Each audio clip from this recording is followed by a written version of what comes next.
new breed of young entrepreneurs have made the decision to take their destinies in their hands.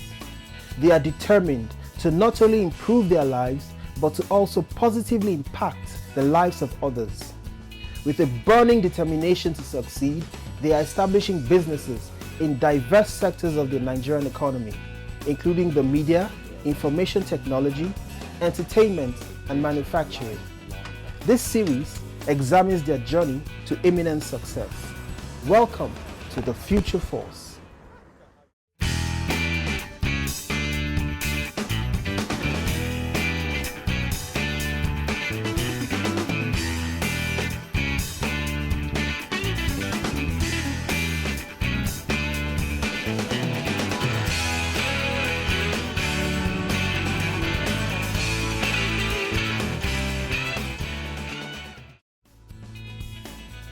Iyinoluwa Aboyeji is a man on a mission.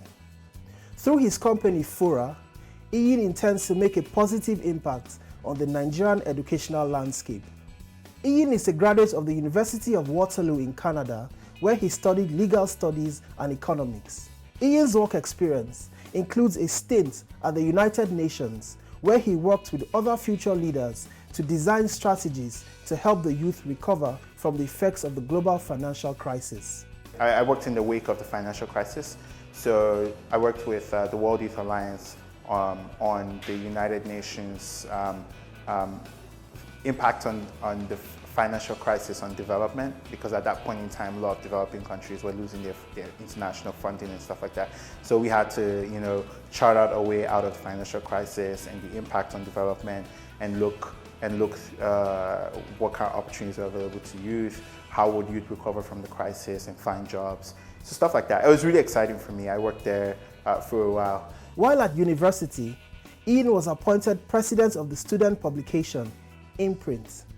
At Imprint, Iyin got his first taste of running a company and managing people, an experience that will prove to be invaluable in the future. Imprint is a student publication that's owned by students of the University of Waterloo.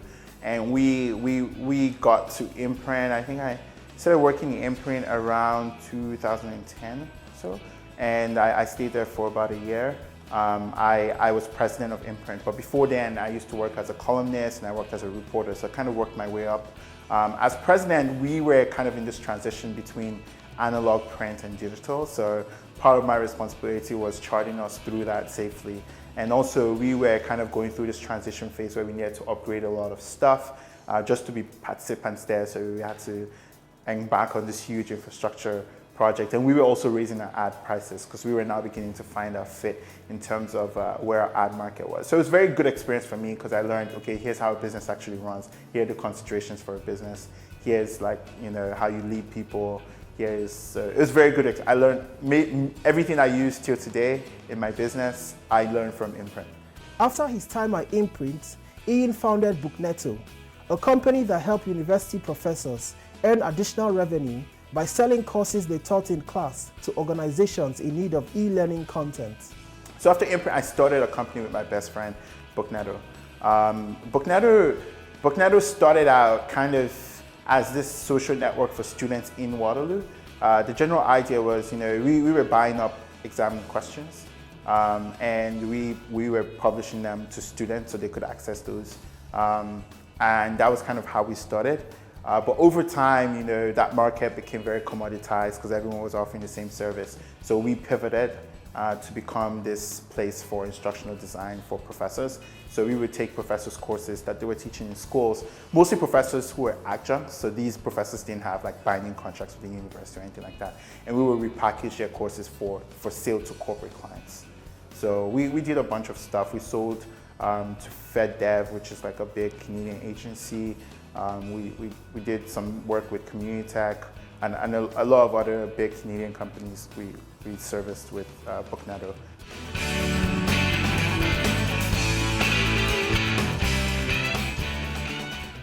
Iyin founded Fora to help African countries bridge the gap between students requiring a tertiary education and the number of available spaces. His goal is to provide more course options in universities, which would in turn help them enroll more students. Fora also aims to address the current deficit in science and technology courses available. So the idea behind Fora was basically, well, I saw a problem, and really the data tells the story amazingly well. So what we have in a situation in Nigeria is that over the last 20 years, like our tertiary institutions haven't just declined, but they've become overloaded. So, I mean, quite literally over the last 20 years, we haven't had the best higher institutions, right? But part of the problem is the fact that, you know, over the last 20 years also, there's been a huge demand for higher education. A lot more people are coming out of secondary school trying to get into university. And every year it's increased, that demand has increased by 10%. So that even last year, you had 1.7 million kids writing exams to get into higher education institutions in Nigeria, but there's only 400,000 spaces for them. So we're literally turning away 75% of all students. So the idea behind Fora was, well, how can we solve this problem at scale while not compromising on quality? That was kind of what our key thing was. Like, how can we do this at scale without compromising on quality? And our idea was, well, there's a lot of content out there. We know how to get the content. We've worked with content for years because of Botneto. So I was like, how can I bring this experience to a market that so desperately needs it? And how can we turbocharge universities in Nigeria so that they can offer their students more options and enroll more students so they can solve this crisis of not enough kids, not enough schools, not enough teachers to teach the kids. So that was kind of where the idea came from. So what Fora does is Fora helps universities, private universities specifically in Nigeria, to grow their enrollment by offering their students more course options. So the way we work is we license course content from the best universities in the world. These are usually specialist courses in engineering and business and whatever you have. And we package those courses. Each course has at least 24 hours of course content. It comes with videos, right? They're all video. It comes with required readings. It comes with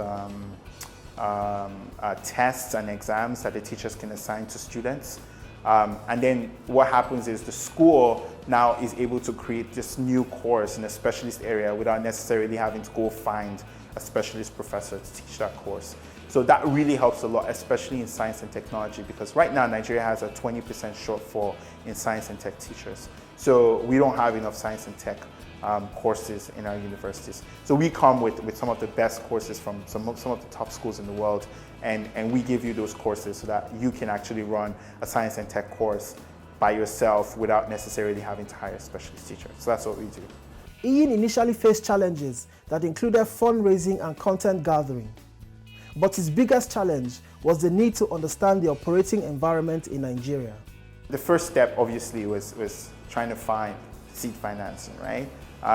Well, I was lucky in the respect that I have good networks in Canada, so a lot of my seed financing came from Canadian investors who believed in me as opposed to the idea. They were just like, you're going to do something in Nigeria, or you're E, go. So that was good for me because I got that confidence early on. But when we started working with Nigeria, the first challenge in this business model is actually gathering content. So to gather content is kind of the chicken and egg problem. To gather content, you need to work with the Nigerian universities so that you can validate demand. So we just got, just a few agreements from Nigerian universities, saying we are interested in this kind of solution. And then we approached the content owners or their representatives and said, hey, we want to purchase your content so that we can use it to serve this market. And this is the market opportunity, and this is the social impact it could have. And they were very excited about the opportunity. So that was kind of how we got started, by organizing the market. Then you also need to understand the regulatory issues. So we do a lot of work with the government, figuring out what exactly the regulations are for running this kind of program and how we can work with those regulations so that we're not going afloat of them. So I think I'd say the main challenge is basically just understanding the market and where you're able to make the most profit and impact to start, because Nigeria is a massive market and you can get distracted very easily. So being very focused on, we serve this market and we don't serve any other market apart from this market, really helps a lot. Iyin is in talks with a number of universities and corporations and has so far received positive feedback. We have 13 schools that we're working with right now. there are a few regulatory issues, partly why we can't talk about them. So we're currently working with the regulators on, here's how it's actually going to work in practice, you know. But it's going fine, and we're working with some top schools. You will hear about them very soon. We're also working with some corporates. So there are a couple corporates that are also interested in graduate training programs, and we offer, you know, these courses for graduate training programs in very subject-specific areas, you know. Ian's decision to move back to Nigeria was motivated by several factors that includes the investment potential in the country, as well as a sense of adventure.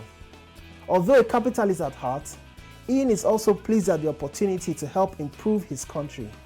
I'll be honest with you, I wasn't really thinking about it in terms of I'm coming home. It was just like, there's a huge market opportunity in this really crazy place. I like adventure, so let's go. It was less about, here is Nigeria. I wouldn't care less. You know, the opportunity could be in Cote d'Ivoire. I would go.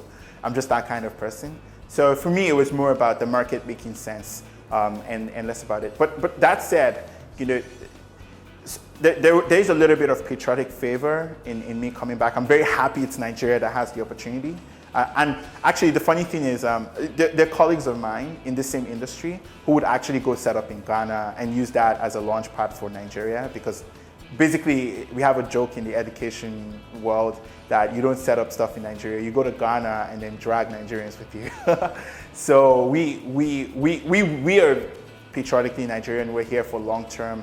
I don't want to shaft the community, and I actually see this as an opportunity to come here and build a community.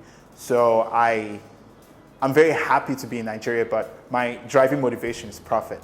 I'm very, very open and clear about that. The advisory board of Fora comprises reputable professionals who have helped guide Ian through the process of setting up his business. A lot of my advisors are people I've had long-standing relationships with. They're people I've known and respected for long periods of time.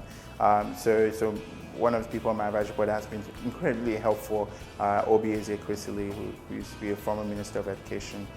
She's particularly insightful about the problems in the system. And it's funny because I'm learning a lot from her own experience with working with the NUC to set up something like this. So, and where, you know, the big pain points are and how we can adapt the solutions to fit those, you know, to do a better job of addressing those pain points. So I'm very lucky, you know, to have the advisory board that I do. And another person on my advisory board, Fred Swanica, he's an amazing educator. You know, he's been in this business for the longest period of time, all over Africa, and he himself is working on an amazing project, which I'm not sure if I'm allowed to talk about on camera, where we're clients to him. So it's kind of this very interesting relationship where he's my advisor, but at the same time, like, he's also my client. So it's a very good relationship to have, because it really does give us a lot of validation for what we're doing.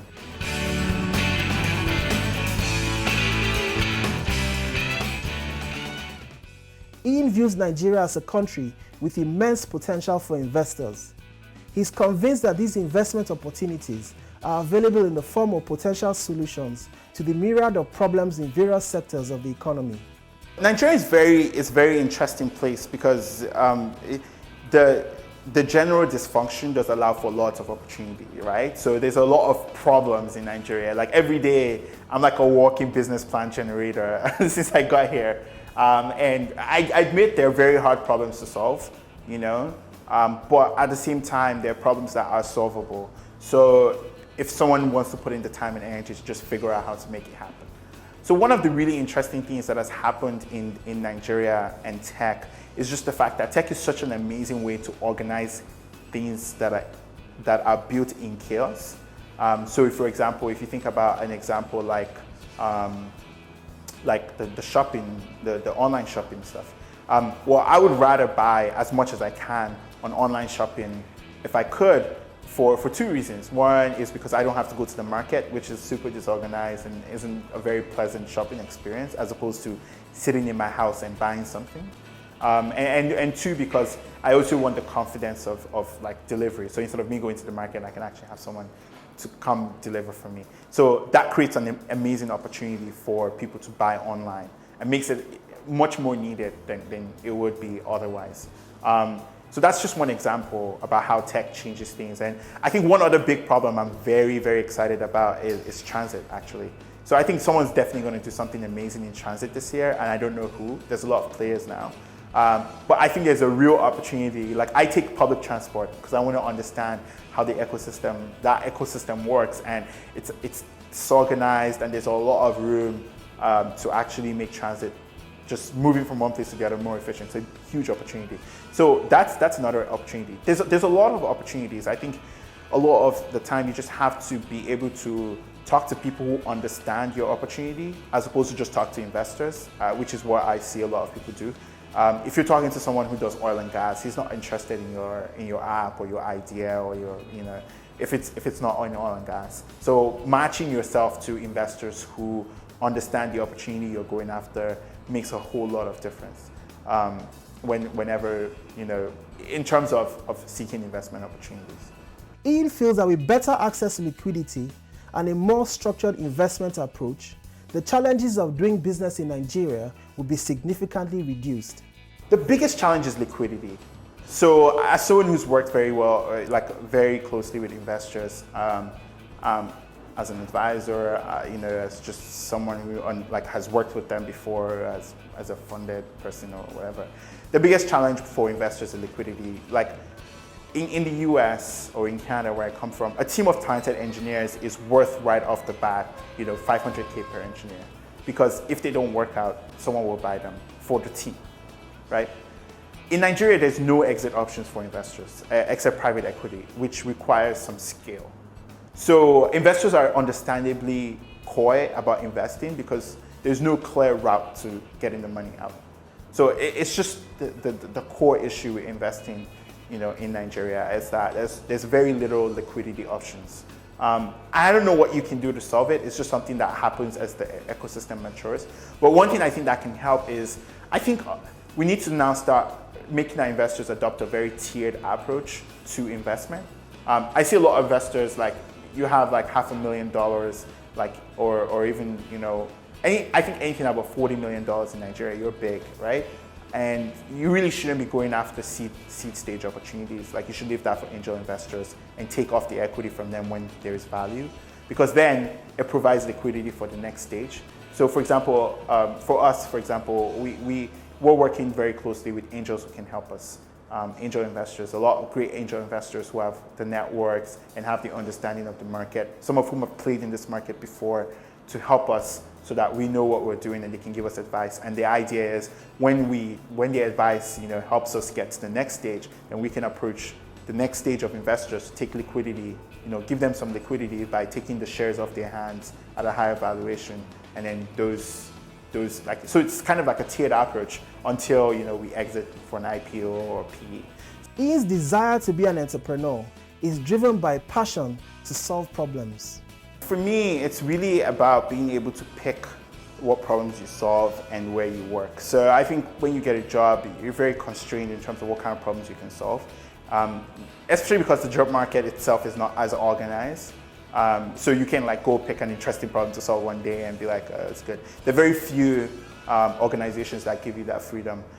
So for me, it was like, would I rather be constrained to solve a problem I don't think is valuable, or would I rather solve a problem I'm passionate about? And there's a lot of problems in this world I'm passionate about. So why not take a chance at solving one of those problems instead of getting a job? So that's kind of the driving motivator for me. Now, I don't preach against getting a job. I actually think it's a good idea because you learn structure.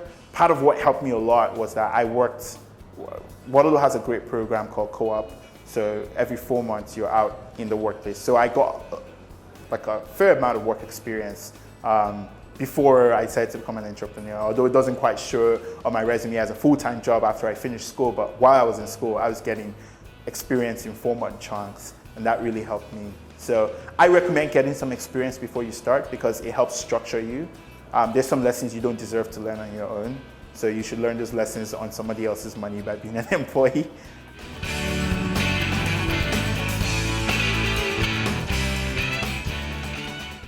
The qualities Ian admires in business leaders include integrity, the desire to share knowledge, and the quest for operational excellence.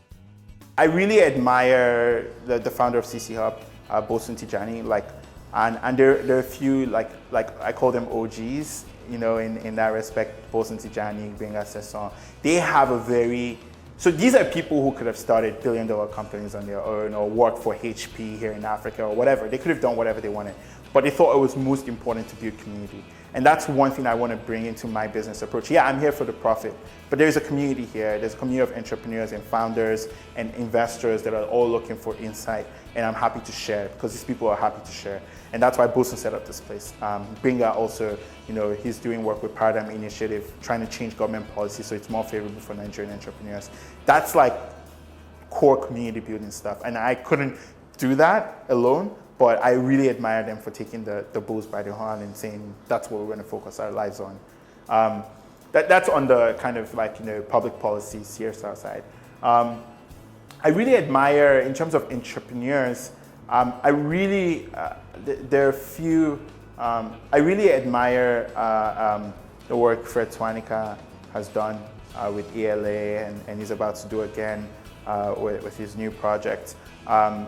Amazing education entrepreneur. Is someone who, a lot of the time when we think about African stuff, we think, okay, we gotta dumb that down a little. We need to make it less, how do I put it? The quality can't be as good. But he's created a world-class institution in like the middle of nowhere. Like figuratively speaking, if you think about South Africa in the large, prospects of the entire world, he's created an amazing world-class institution in the middle of nowhere. And that's the kind of excellence I want to bring here. People aren't going to necessarily pay me more for that kind of excellence, but it's a thing of pride to be able to say, this thing worked in Nigeria and it worked well. So I want to bring that here. It's going to be really tough, and I'm preparing for that, but I really want to bring that kind of excellence, operational excellence to my business. And then Obi is amazing. So the thing about Obi is Obi has so much integrity. Mrs. Ezekwesili, she has so much integrity that she is, it's absolutely phenomenal in terms of how she just works. So I really hope I can maintain that level of integrity. The integrity just to consistently fight for what is going to be for the betterment of more people as opposed to just thinking about profit. Ian has the following advice for all aspiring entrepreneurs. The first advice is kind of get real. So I think a lot of people kind of, my experience is people build a lot of castles in the sky in terms of what's possible. You need to come down to the essence of your business quickly. What is in it for the stakeholders? I'll use my business example. It's very easy, right? For the school who participates with us, you expand your class catalog and we share revenue with them, so you make money. So it's a very simple, kind of thing to understand for the school. It's you're going to enroll more students, you're going to be able to offer them more courses, you're going to make money. That's what you're there for. So you can get that very quickly, right? For our investors, we're going to make money. We're going to do our best to make money. You'll make money too, right? For the student, you're going to get the best instruction in the world without having to leave Nigeria and pay 10 times more. So that's really kind of for us the driving motivation, or how I put it, they're very clear value propositions. And I feel like a lot of Nigerian entrepreneurs don't quite have as clear value propositions. So you just need to be very real about your expectations. I think a lot of Nigerian entrepreneurs don't ask as much for advice. There is a sense of individualism and mistrust, which I can understand given the culture, with asking older people for advice. But I crave it. So I always look for opportunities to talk to companies in my space that have done this before and it's worked or has not worked, or we used to work and didn't work anymore, because you learn incredible things from that. So I think part of the problem also is Nigerian entrepreneurs, I understand there is kind of a generational divide between the old guys and the new guys, but always look for ways to close that gap and find mentors who've been in this business and have worked and learned from their experiences instead of just going on your own. Ian's vision for Fora is to help increase the number of people attending tertiary institutions in Nigeria and provide Fora courses in every university. Africa right now has 6% of the population in university, right? So only 6% of Africans actually get to go to university. We want that to be 30%. 30% is the world average. It's not super ambitious or anything, but we want to make it possible for African universities to educate 30% of the population without needing to, like spend too much in like hiring specialist teachers or things like that. We want to take the whole continent from 6% university education to 30% university education. That's our big vision. Every university will be powered by Fora courses, and they wouldn't need to go reinvent the wheel. Ian encourages aspiring entrepreneurs to take advantage of the knowledge-sharing opportunities available in establishments such as the Co-Creation Hub. One thing that I really enjoyed about the community in Waterloo was just the fact that there was this mix of old and new. So you had old entrepreneurs that had sold, like the founders of BlackBerry come visit, and they help out their partners, they sponsor stuff. And I think we need that culture, especially with technology, because technology, I personally believe technology will save Nigeria. So I think that it's very important, like, for this to be seen as some kind of national treasure, and for people to come down here and work together. And I also think, in terms of advice for budding entrepreneurs, find a community. You can't do it alone. Like comes back to the theme. You can't do it alone. Find a community of entrepreneurs that you can work with. A community of entrepreneurs. It's a lot easier when you go to pitch investors, when you see you're surrounded by a community of entrepreneurs. Because one of the good things is, like, if they don't see an opportunity in what you're doing, they'll see an opportunity in what your friend's doing, and that's still good karma, right? Because your friend goes big, you also can tap into that network again. Iyinoluwa Aboyeji is a man on a mission to revitalize the Nigerian educational sector by making Fora the leading provider of educational content to Nigerian universities. My name is Iyinoluwa Aboyeji. I run Fora, and I'm a future force.